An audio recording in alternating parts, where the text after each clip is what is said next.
This week on Forever Spinning, we take a look at the album that put Pavement on the map, no pun intended, as we dive into the 1994 classic Crooked Rain, Crooked Rain.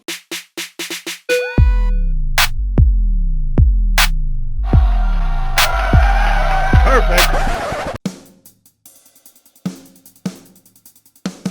After releasing their debut album, Slanted and Enchanted, they decided to ditch their lo-fi garage rock sound that drove the album. The Stockton, California boys wanted to create a record that was more radio-friendly while still not giving up their zany yet emotional foundation. They opted to leave behind the home recording, fuzzed-out style that made Slanted and Enchanted an underground hit for a more polished record with help from outside producers. The songs were never meant to be radio hits, but just as fate would have it, Pavement began gaining some traction. The group's goal was to dismantle the ongoing mid-90s feud between alternative rock and indie rock, mostly because they found it ridiculously pointless, especially lead singer Steve Malkmus. Malkmus wrote most of the tracks off of Crooked Rain with the intention of screwing with the listener, as he would use more alt-rock wailing guitars while still adhering to his absurdist comedy in the lyrics. So much so that he sparked a huge controversy and a tirade of angry Smashing Pumpkins fans came at Pavement when they released the country-inspired Range Life. However, more on that topic in a bit. Pavement were not these big city slickers looking to cause a ruckus. Mostly because Pavement are a bunch of suburban college kids whose worldview is skewed by cul-de-sacs and open roads. Crooked Rain was written to cater to these indie kids from suburban America, as they knew they were already listening, just this time more commercialized and marketed on MTV. This album was not written to unite the alt-rock and indie rock communities so they can all sit around a fire and sing Kumbaya. It was made with the purpose of expelling the disdain that these two groups had for each other, despite them really not being so different at all. Almost in the same way that Lou Reed connected his underground punk life and glam rock life on Transformer,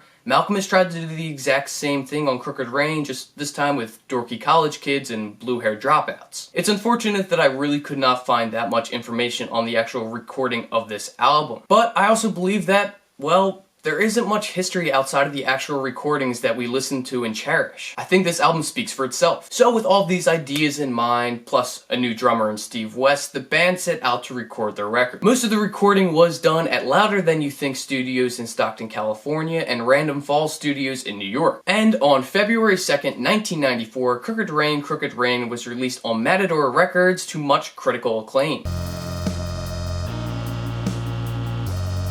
The first single to be released alongside of Crooked Rain was Cut Your Hair, which was released in February of 1994. The song itself is rather simple, as it does adhere to the more traditional indie rock songs. The lyrics, on the other hand, maliciously attack the music industry's standards of required looks. Malkmus mocks these corporate ideals of rock star imagery, going so far as to quote an ad from a New York audition page when he says, "Advertiser looks and chops a must, no big hair." The most ironic part about this song, it is the most commercial sounding on the entire album. It even hit number 10 on Billboard's Hot Modern Rock Tracks of 1994. Released in June of 1994, the next single to come off of Crooked Rain is Gold Sounds. That sounds with a Z. This indie tune revolves around Malkmus breaking up with a girl and wanting to go back to those gold sounds, or days from the past that are more bright and cheerful. While most breakup songs are more of a stab at the significant other's actions that led to the failed relationship, Malkmus takes part of the blame. Most notably in the lyrics, "So drunk in the August sun, and you're the kind of girl I like, because you're empty and I'm empty, and you can never quarantine the past." Malkmus is acknowledging that the fault is on both of them for being empty on the inside. They both were in the wrong, but they can, quote, never quarantine the past, or forget about what happened to them. This song never even cracked the chart, but it has been hailed as Pitchfork as the best song of the 1990s. That's some pretty damn high praise, even if it is coming from Pitchfork. The final single to be released alongside of Crooked Rain is Range Life, being released in January of 1995. This track features twangy guitar plucks, giving it this country folk vibe. The lyrics of this track drew heavy attention due to some lines at the end of the track that were seemingly dissing the Smashing Pumpkins and Stone Temple Pilots. Although Malkmus has said that these lyrics are simply a joke, Smashing Pumpkins frontman Billy Corgan did not take them as a joke. Corgan claims that these lyrics are, quote, true pettiness and, quote, jealousy, and is still angry about it to this very day. Guitarist Spiral Stairs, aka Scott Canberg, recalls the first time hearing these lyrics, saying that, quote, "We almost lost our lunch from laughing so much." Needless to say, this track remains a classic for its comedic and carefree nature. Bonus fact, when I did my Spotify Wrapped thingy, whatever the hell that is, for the 2010s, Range Life came out as the #1 track that I listened to the most throughout that entire decade, so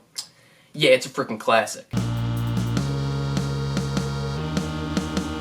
Crooked Rain must have been so strange when it first came out. Not that it's a weird album by any sense of the word, but it does combine indie rock and alternative rock in such a profound way. Mostly because using words like indie and alternative to describe music is so archaic and bland, and I feel like this album was the one that kind of broke that stigma initially, even though these words are unfortunately still used to this very day. And I personally adore this album for that reason. It really does push the limits of what this brand of music can sound like. Not to mention, the lyrics throughout the entire album are fantastic. When I was in college in San Diego, one of my favorite activities was rolling a joint, hopping on a skateboard, and cruising around listening to this album. I know, that's so cliche. But it's because I really do feel like this album is about being an outcast in college. Just going about your life on your terms since you're finally free. In the same way that I'm assuming Pavement kind of felt being outcast from the indie world because they did take a more alternative approach to their music, with more commercial ability and marketability. This album is also so damn easy to listen to. I'll play some tracks off of this for friends and they'll be like, "Who is this?" And I'll tell them that it's Pavement and they'll go, "How come I've never heard of them before?" Mostly because these are the people that might not necessarily dive into some other music out there, but it's also because, well, there's almost a generational gap. This album is so incredibly easy to listen to, but it has kind of fallen through the cracks with younger listeners. And I think it's a shame because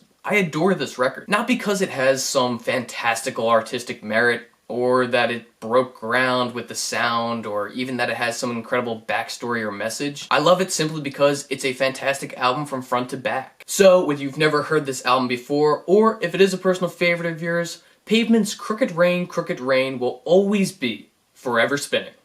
Thanks for watching.